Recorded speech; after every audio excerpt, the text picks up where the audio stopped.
দেশ সেরা মেধাবী শিক্ষার্থীদের নিয়ে গঠিত ক্যামব্রিয়ান এডুকেশন গ্রুপের ইমু ব্যাচের শিক্ষার্থী আমন্ত্রণ জানাচ্ছি আজকের আইসিটি ক্লাসে। কি দেখতে পাচ্ছ? একটি গুরুত্বপূর্ণ এবং চমৎকার একটি লেখা তোমাদের সামনে ভেসে উঠেছে। আরেকবার একটু লক্ষ্য করি,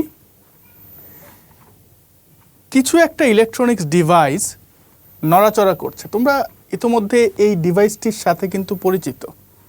এই যে ডিভাইসটি, এই ডিভাইসটির একটি নাম আছে।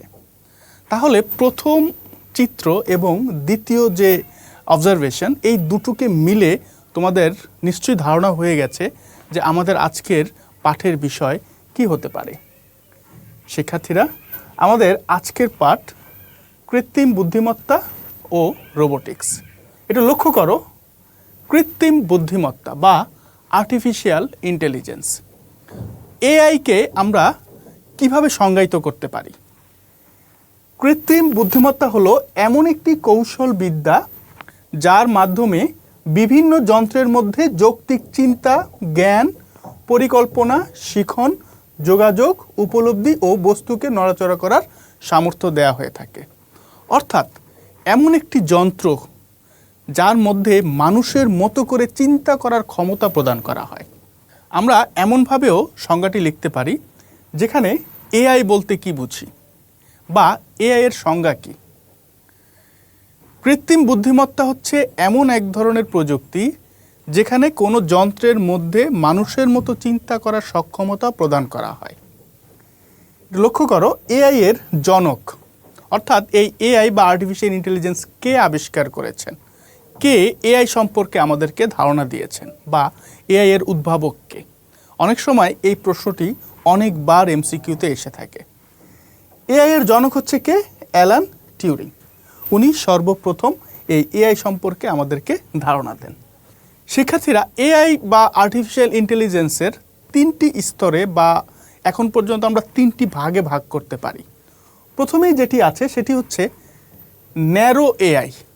এটা সর্বপ্রথম স্তরে এই ন্যারো এআই ব্যবহৃত হয়েছিল। কি সেটি? দেখো, ন্যারো এআই একটি নির্দিষ্ট কাজ করতে সক্ষম, মানুষের সাথে মিথস্ক্রিয়ায় সীমাবদ্ধ রয়েছে। এই স্তরে কিন্তু এখনও কাজ হয়। তোমরা একটু দেখতে পাচ্ছ যে ন্যারো এআইয়ের আমি একটি উদাহরণ তোমাদের সামনে দিয়েছি। লেকচার শিটের 27 নম্বর লেকচারে এটার বিস্তারিত পেয়ে যাবে। শিক্ষার্থীরা, তোমরা স্ক্রিনে লক্ষ্য করো। এখান থেকে তুমি বোঝার চেষ্টা করো কোন বিষয়টা আজকে আলোচনায় আসতে যাচ্ছে। আবারও দেখো তোমরা কোনো কিছু বুঝতে পারছো কিনা। এই জায়গা থেকে নিশ্চয়ই তোমাদের ধারণা হয়েছে আজকে আমরা কোন বিষয়টি নিয়ে আলোচনা করতে যাচ্ছি। আজকে আমাদের আলোচ্য বিষয় সরলরেখা অর্থাৎ স্থানাঙ্ক জ্যামিতি।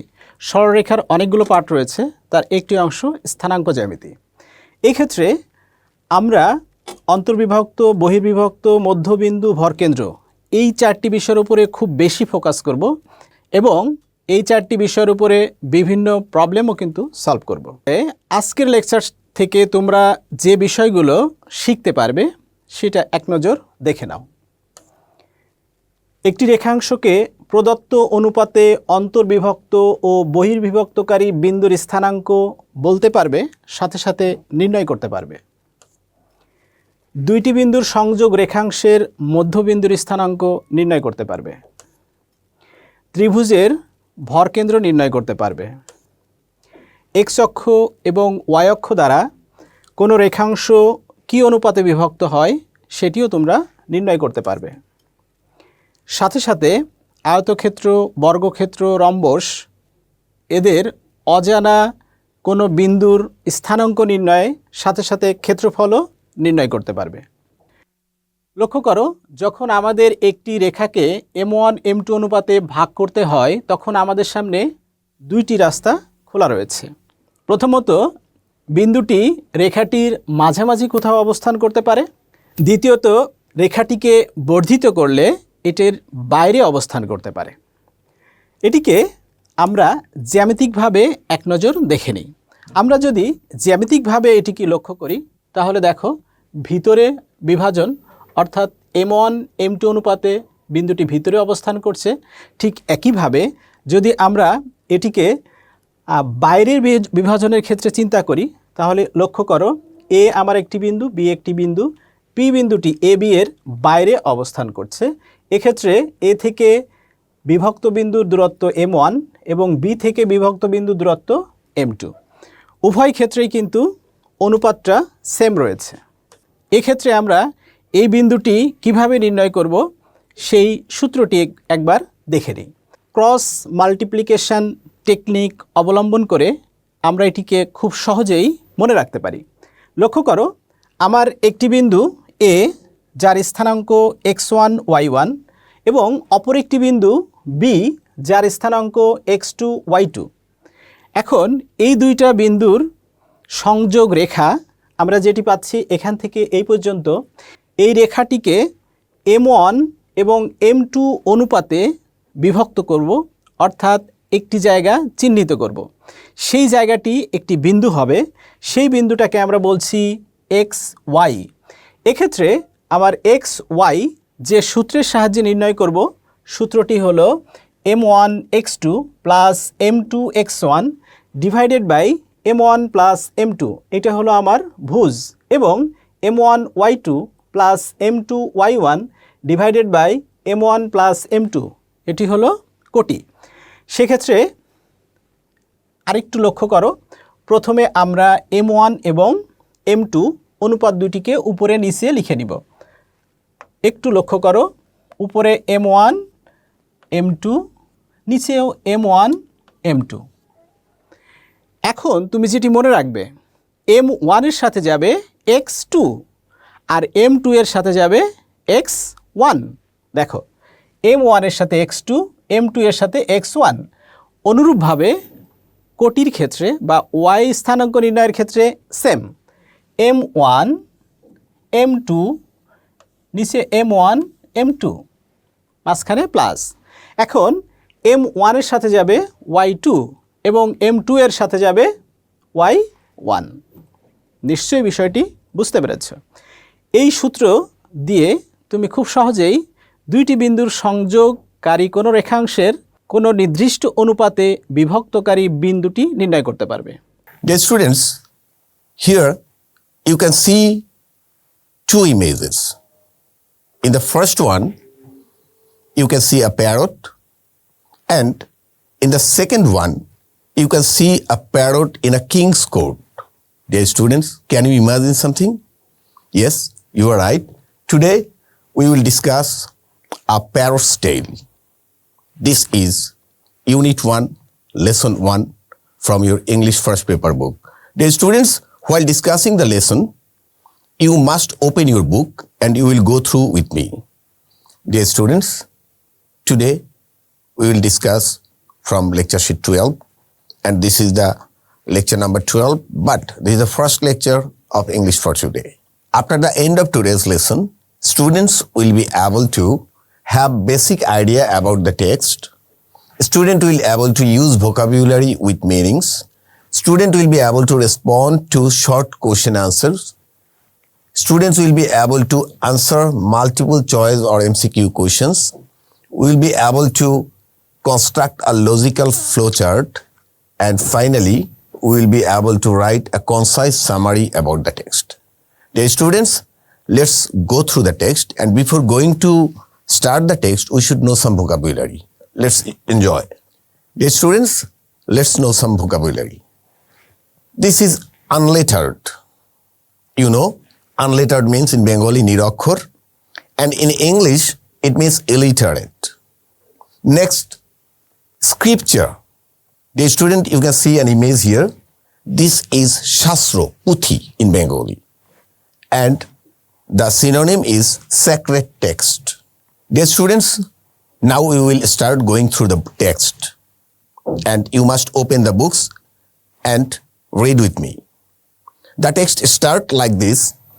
Once upon a time, there lived a bird. It was unlettered. Dear students, we have already known the meaning of unlettered. The bird was illiterate actually. It sang but couldn't recite a word of scripture. The bird could sing, but it can't recite a word from any text. It hoped it can jump, and it flew. It can also fly, but lacked all sense of manners. The bird was actually without manners. That is mannerless bird. Dear students, you can see the image, a parrot or a bird. Let's enjoy. The king said, such a bird is of no use. The king ordered his kingsmen that we don't have such a useless bird. Yet it devours fruit from the forest. It eats fruits from the forest, bringing down the profits of fruiters in the royal market. He summoned the minister. The king summoned the minister and commanded, educate the bird. Dear students, as because the bird is of no use and it always destroys the fruits and it has actually no profit, that's why the king wanted to educate the bird. The story actually starts here. Okay, let's enjoy. Dear students, now on the basis of our learning those words and phrases, now we will enter into the passage. But before that, we will have to learn and recapitulate what happened in the previous time. So as we know, the narrator went to the Carolina mountain for some difficult or troublesome writing. And she chose the mountainside, and she hired a cabin from the orphanage authority. And as the day temperature was very cold, she ordered a boy or a man to go to her for chopping wood. After 2 days, the narrator forgot the order. And one late afternoon, she saw a boy standing at the door and became very astonished to see him. The boy was undersized. The boy told her that he is from the orphanage and he is going to chop some wood for her. The writer was reluctant and not interested to employ him because the boy was undersized. But when the boy assured him that the size don't matter chopping wood, the writer let her chop wood. After 1.5 hours, the boy finished his job and told the writer that he will have to leave the place for his orphanage. Then the writer told him that she will pay him for what he has done. The both of them went back of the cabin, and the writer again became very astonished to see that a huge amount of wood had been cut by the boy. The writer told him that he had done as a grown-up man. And being pleased, the writer gave him 25 cents and also asked him to come tomorrow. After that, this portion comes. Here, we'll read like this. At daylight, I was half awakened by the sound of chopping. Again, it was even in texture that I went back to sleep. The movement of language is very lucid and very simple. Here the narrator tells us that at daylight she got up from the bed by the sound of the chopping wood, and then she compared the sound of chopping wood with the consistency of the rain. The sound was rhythmic, and it was so good that it moved the writer back to sleep. Then the writer went on telling, when I left my bed in the cool morning, the boy had come and gone, and a stick of kindling was knit against the cabin wall. So it is also very simple. When the writer got up from the bed early in the morning, she came to know that the boy came to her cabin, worked, and went back to the orphanage. The authoress tells us that he came after school. Here he means the boy came after school in the afternoon and worked until time to return to the orphanage. And the boy was working there until the time to return to the orphanage. Up to this point, the writer is introducing us with the main character of the story. And this boy, dear students, look at the face of the boy. The writer is introducing us with the boy. Let's see what she has written. His name was Jerry. He had been at the orphanage since he was 4. I could picture him at 4 with the same grey blue eyes and the same independence. There is a note of interrogation.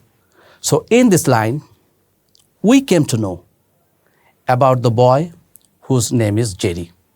My dear student, let's see what is the learning outcome of the class. After end of the class, you will identify manners in different cultures. You will able to compare cultural similarities and differences. You will able to use appropriate manner in international setting, and finally, you can demonstrate respectful behaviors to others. In this class, I am going to discuss about 4 countries. First of all, China, after that, South Africa, subsequently, Great Britain, and finally, Middle East. They most of the time wear casual dress. That means they do not usually wear formal dress. The guests used to arrive on time. They do not be late like our cultures. They help the host rather than sitting in a specific place. When the guests come, they used to help the host to service. Oldest man start the meal, after then the other guests join with him. But the guest served first. And finally, they do not use their left hand like the Arabian cultures. Let's see the gift and greetings of South Africa. They used to give birthday gift or Christmas gift to others. Friends often share the cost of the gift. Flowers and chocolate are really good gift for them. That's mean in our culture, we used to give others sweets most of the time. But in their culture, they used to do and used to give other gift, chocolates and flowers. While shaking their hand, they use eye contact and of course a great smile. They wait for women to extend their hand. If the women extend hand, then they used to do handshake. Otherwise, they do or complete their greeting for distance. And greeting are cheerful and relaxed. আসো তবে আমরা আজকে আমাদের শিখন ফলটা দেখিনি। আজকের পাঠ শেষে কবি আলাওলের জীবন ও সাহিত্যকর্ম এবং রচনার প্রেক্ষাপট ব্যাখ্যা করতে পারবে। বসন্ত গ্রীষ্ম ঋতুর কাব্যিক চরিত্রগুলো নিজের ভাষায় তোমরা ব্যাখ্যা করতে পারবে। প্রকৃতি ও মানব মনের সম্পর্ক বিশ্লেষণ করতে পারবে। শিক্ষার্থী বন্ধুরা, আমাদের জন্য এই ঋতু বর্ণন কবিতাটি যিনি লিখেছেন তোমাদের আগে বলেছি মধ্যযুগের শ্রেষ্ঠ কবি আলাওল, তার সম্পর্কে আমরা এখন বিস্তারিত জানব। কবি আলাওল মধ্যযুগের বাংলা সাহিত্যের অন্যতম শ্রেষ্ঠ কবি। তিনি তার অসাধারণ কাব্য প্রতিভা, ভাষার সৌন্দর্য এবং সংস্কৃত, আরবি ও ফার্সি সাহিত্য জ্ঞান দ্বারা বাংলা সাহিত্যকে সমৃদ্ধ করেছেন। মধ্যযুগের বাংলা সাহিত্যে তার অবদান অত্যন্ত গুরুত্বপূর্ণ। জীবনে উল্লেখযোগ্য ঘটনা ওনার জীবনে যেটা রয়েছে, আলাওলের পিতা ছিলেন একজন উচ্চপদস্থ কর্মচারী। জলদস্যুদের আক্রমণে তিনি পিতাকে হারান এবং তিনি বন্দী হন। আরাকান রাজ দরবারে রাজকবি হিসেবে পরবর্তীতে তিনি পদায়ন পান এবং সেখানে তিনি খ্যাতি লাভ করেন। আজকের কবিতায় যাওয়ার আগে আমরা ছোট্ট করে একটু গল্প জানব, গল্প শুনব। মূলত এই কবিতাটা আমরা বারবারই পাচ্ছি যে পদ্মাবতী কবিতা থেকে নেওয়া হয়েছে। তাহলে পদ্মাবতী কবিতারই একটা অংশ বিশেষ হচ্ছে তোমাদের ঋতু বর্ণন কবিতা। তো সেই জায়গায় আমরা একটু পেছনে যাই। সিংহল দ্বীপের রাজকন্যা হচ্ছেন পদ্মাবতী। চিতোরের রাজা ছিলেন রত্নসেন। এই পদ্মাবতীর হীরামন নামে এক জ্ঞানী শুক পাখি ছিল। এই শুক পাখির মাধ্যমে রত্নসেন পদ্মাবতীর রূপের কথা জানতে পেরেছে এবং গুণের কথা জানতে পেরেছে, এবং সে মুগ্ধ হয়ে যোগীর ছদ্মবেশে সিংহল দ্বীপে পদার্পণ করে এবং সেখানে গিয়ে বহু বাধা বিপত্তি অতিক্রম করে তিনি পদ্মাবতীকে বিবাহ করেন এবং তাকে নিয়ে চিতরে ফিরে আসেন। এই হচ্ছে আমাদের পদ্মাবতীর কাহিনী। এবং সে রত্নসেন ও পদ্মাবতীর যখন বিবাহ বন্ধনে আবদ্ধ হয়, তারপরে তাদের মনে নবদম্পতি হিসেবে প্রকৃতির নানা রূপ পরিবর্তনের পাশাপাশি যে ভাবাবেগ আবির্ভূত হয়েছে সেটাই মূলত কবি এখানে কবিতায় তুলে ধরেছেন। আমাদের কবিতার নাম হচ্ছে ঋতুবর্ণন, লিখেছেন আলাউল। প্রথমে বসন্ত ঋতু নবীন পল্লব, দুই পক্ষ আগে পাছে মধ্যে সুমাধব। মলয়া সমীর হইল কামের পদাতি, মুকুলিত কইল তবে বৃক্ষ বনস্পতি। কুসুমিত কিংসুক সঘন বন লাল, পুষ্পিত সুরঙ্গ মল্লী লবঙ্গ গুলাল। ভ্রমরের ঝঙ্কার কোকিল কলরব, শুনিতে যুবক মনে জাগে অনুভব। নানা পুষ্প মালা গলে বড় হরষিত, বিচিত্র বসন অঙ্গে চন্দন চর্চিত। শিক্ষার্থী, তোমরা এখানে দেখো কবিতার চরণের মাঝে যে শব্দগুলো এসেছে, যে শব্দগুলো আমাদের জন্য নতুন মনে হতে পারে, সেগুলো আমরা দেখছি। এই যে প্রথমে বসন্ত ঋতু নবীন পল্লব, দুই পক্ষ আগে পাছে মধ্যে সুমাধব। এই সুমাধব বলতে এখানে মূলত বসন্তকে বোঝানো হয়েছে। এরপরে দেখো মলয়া সমীর হইলা কামের পদাতি, মুকুলিত কইল তবে বৃক্ষ বনস্পতি। এখানে মলয়া সমীর বলতে দক্ষিণা স্নিগ্ধ বাতাসকে বোঝানো হয়েছে, আর বনস্পতি বলতে বোঝানো হয়েছে যে বৃক্ষে বা যে গাছে ফুল ছাড়াই ফল হয়। প্রিয় শিক্ষার্থী, আজকের আমাদের পাঠের বিষয় হলো সোনার তরী কবিতা, লিখেছেন রবীন্দ্রনাথ ঠাকুর।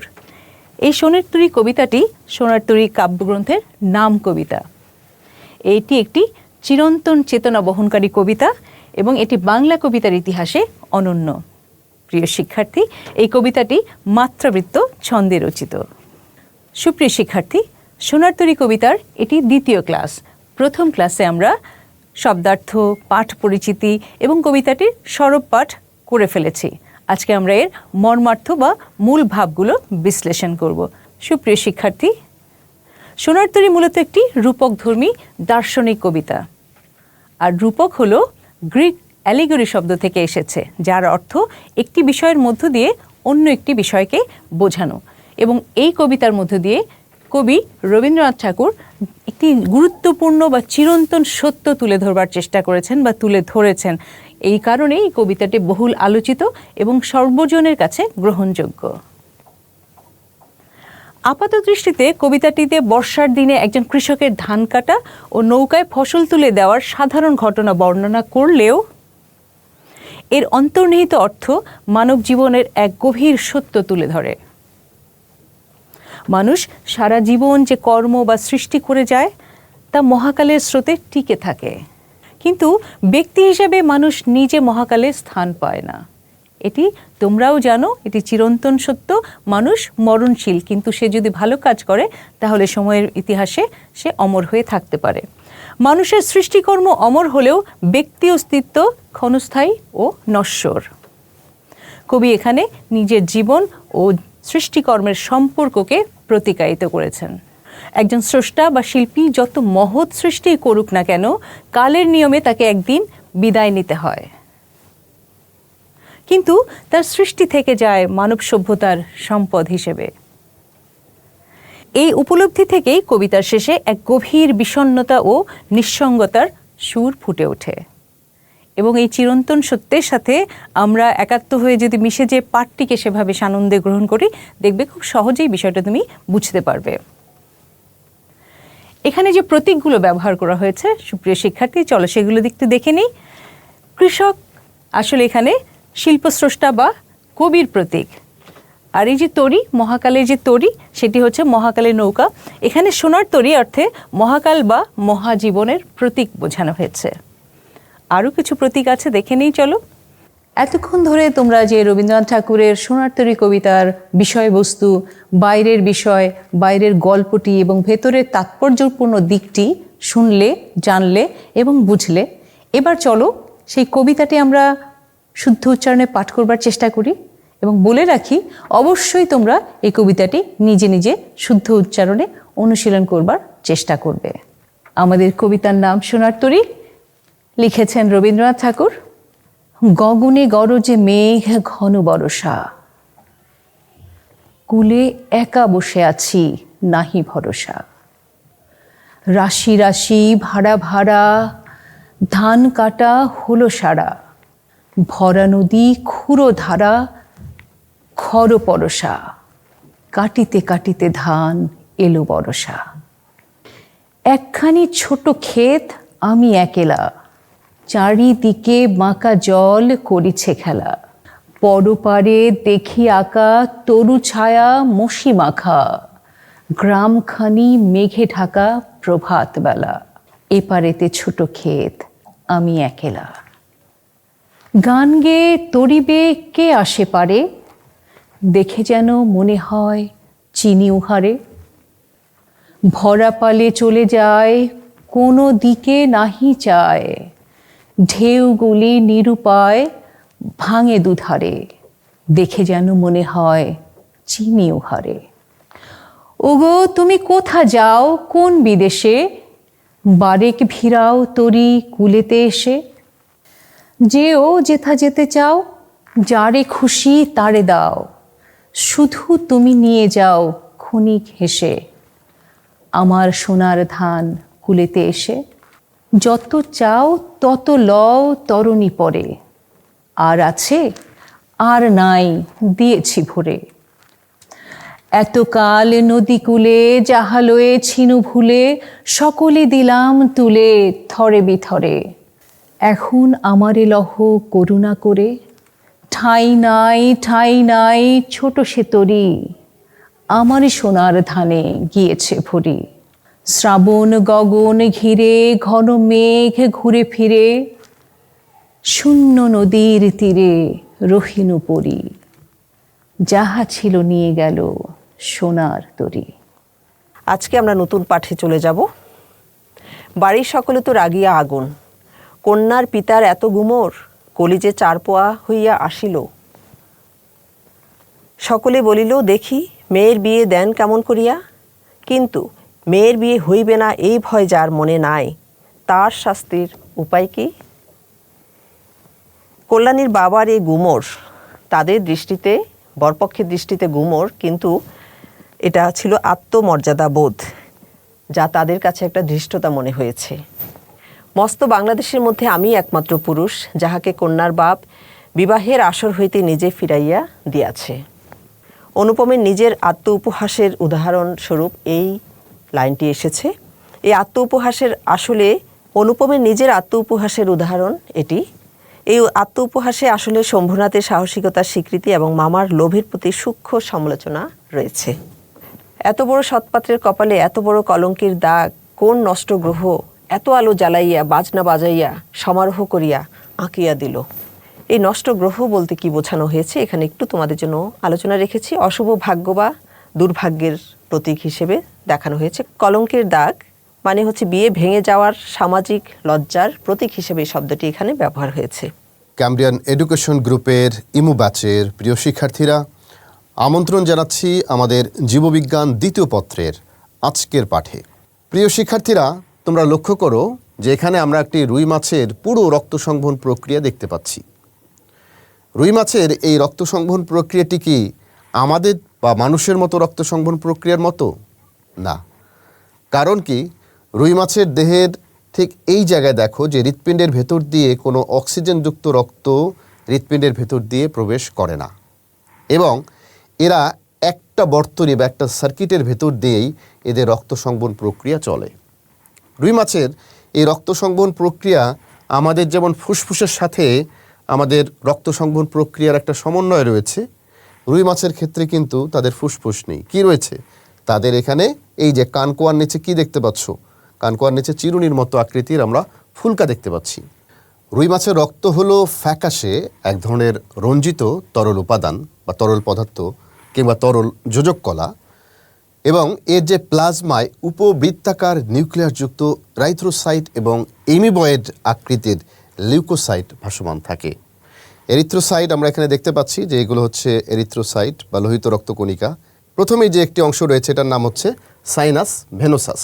সাইনাস ভেনোসাস দিয়ে কি হচ্ছে, বিভিন্ন অ্যাফারেন্ট ধমনির মাধ্যমে তারা হলো কি করে যে এই রক্তগুলো কোথায় চলে আসে, এই রক্তগুলো চলে আসে হলো সাইনাস ভেনোসাসের মাধ্যমে, এবং সেটি আবার পরবর্তীতে তাদের যে অলিন্দ সে অলিন্দের মধ্যে চলে যায়। প্রিয় শিক্ষার্থীরা, আমরা আলোচনার একেবারেই শেষ পর্যায়ে চলে এসেছি, কিন্তু আমাদের সবচেয়ে গুরুত্বপূর্ণ পার্টটি হচ্ছে যে আমাদের এখানে প্রশ্ন আলোচনা, কারণ এখান থেকে খুব গুরুত্বপূর্ণ প্রশ্নগুলো আসে। আমরা পূর্ববর্তী ক্লাসে জেনেছিলাম আবৃতবীজ উদ্ভিদের দুটি বিভাগ, একবীজপত্রী এবং দ্বিবীজপত্রী। আজকে আমরা একবীজপত্রী উদ্ভিদের যে গোত্রটি নিয়ে পড়তে যাচ্ছি, এই উদ্ভিদটি কিন্তু তোমরা সবাই চিনো। শুধু আমরা না, গরু ছাগলও এই গোত্রের একটি উদ্ভিদকে খুব ভালো চিনে, কারণ এটি তাদের খাবার। এই গোত্রের আরও দুটি উদ্ভিদ, গম এবং ভুট্টা, এটিও তোমরা সবাই চিনো। এবং এই গোত্রের যে বিভিন্ন উদ্ভিদগুলো আছে তারা আমাদের দৈনন্দিন বিভিন্ন কাজে আমরা তাকে ব্যবহার করে থাকি। তো প্রিয় শিক্ষার্থীরা, আশা করি তোমরা বুঝে গেছো আজকে আমাদের পাঠের বিষয় হচ্ছে পয়সী গোত্র বা ঘাস গোত্র। তো শিক্ষার্থীরা, চলো আমরা মূল পাঠে চলে যাই। ডক্টর আর্থার ক্রনকুইস্ট পৃথিবীতে যত একবীজপত্রী উদ্ভিদ আছে তাদেরকে মোট 65টি গোত্রে বিভক্ত করেছেন। তো এই 65টি গোত্রের মধ্যে আজকে আমাদের যে পাঠের বিষয় পয়সী গোত্র, তার অবস্থান হচ্ছে 34তম। ভেতরটা পুরো ফাঁপা, তবে ব্যতিক্রম আছে। দ্বিতীয়টা হচ্ছে পত্রমূল কাণ্ডবেষ্টক, অর্থাৎ পাতার যে মূলটি সেটি কাণ্ডকে অর্ধেকটি বেষ্টন করে রাখে। তৃতীয়টি আছে পাতা লিগিউল বিশিষ্ট, অর্থাৎ এদের পাতায় ছোট আরেকটি উপবৃদ্ধি দেখা যায়, এটাকে বলা হয় লিগিউল। পুষ্পবিন্যাস স্পাইকলেট। শিক্ষার্থীরা, আমরা গত ক্লাসে কিন্তু এটি আলোচনা করেছিলাম স্পাইকলেট পুষ্পবিন্যাস সম্পর্কে। চতুর্থটি হচ্ছে পরাগধানী সর্বমুখ, অর্থাৎ বাতাস আসলে পরাগধানীটি সব দিকে মুখ করতে পারে। গর্ভমুণ্ড পালকের ন্যায়, পাখির পালকের মতো এটি দুটি গর্ভমুণ্ড, এবং এই গোত্রের উদ্ভিদের সকল ফুলেরই গর্ভাশয়ের দুটি গর্ভমুণ্ড থাকে পালকের মতো। লাইসোজোম হলো প্রাণীকোষের সাইটোপ্লাজমে বিদ্যমান এক ধরনের গোলাকার একক ঝিল্লি দ্বারা পরিবেষ্টিত ক্ষুদ্র থলিকা সদৃশ অঙ্গাণু, যার মধ্যে প্রায় 40 প্রকারের হাইড্রোলাইটিক এনজাইম থাকে। সুপ্রিয় শিক্ষার্থী, এখানে আমরা একক ঝিল্লি কথাটা মনে রাখবো। লাইসোজোম কিন্তু একক ঝিল্লি বিশিষ্ট অঙ্গাণু, এটি কিন্তু এমসিকিউতে আসে তোমাদের। আমরা লাইসোজোমের আবিষ্কারটা একটু দেখে নিই। বেলজিয়ামের বিজ্ঞানী খ্রিশ্চিয়ান দাদুবে 1955 সালে লাইসোজোম আবিষ্কার করেন এবং নামকরণ করেন, আর এই জন্য 1974 সালে চিকিৎসা বিজ্ঞানে তিনি নোবেল পুরস্কার লাভ করেন। তো সুপ্রিয় শিক্ষার্থী, এক নজরে একটু লাইসোজোমের গঠনটা দেখি। দ্বিস্তরী লিপিড দেখা যাচ্ছে, হাইড্রোলাইটিক এনজাইম, আর ভেতরে যে তরলটা আছে ওটিকে বলে ম্যাট্রিক্স। চলো আমরা দেখে নিই লাইসোজোমের ভেতরে উপাদানগুলো কিভাবে থাকে। একটি 3D মাধ্যমে দেখে নিই। লাইসোজোম একক ঝিল্লিটা দেখো, চমৎকারভাবে দেখা যাচ্ছে হাইড্রোলাইটিক এনজাইম আর ভেতরের ম্যাট্রিক্সটা। এভাবেই লাইসোজোমের ভেতরে অংশগুলো বিন্যস্ত থাকে। লক্ষ্য যখন বুয়েট, মেডিকেল কিংবা দেশের সেরা বিশ্ববিদ্যালয়ে, একাদশ শ্রেণী থেকেই নাও বিশেষ প্রস্তুতি। যুক্ত হও ক্যামব্রিয়ান এডুকেশন গ্রুপের অনন্য আয়োজন ইমু ব্যাচে। স্বপ্ন তোমার, লক্ষ্যে পৌঁছে দেওয়ার দায়িত্ব ক্যামব্রিয়ান এডুকেশন গ্রুপের। একাদশ শ্রেণীতে ভর্তির জন্য যোগাযোগ করো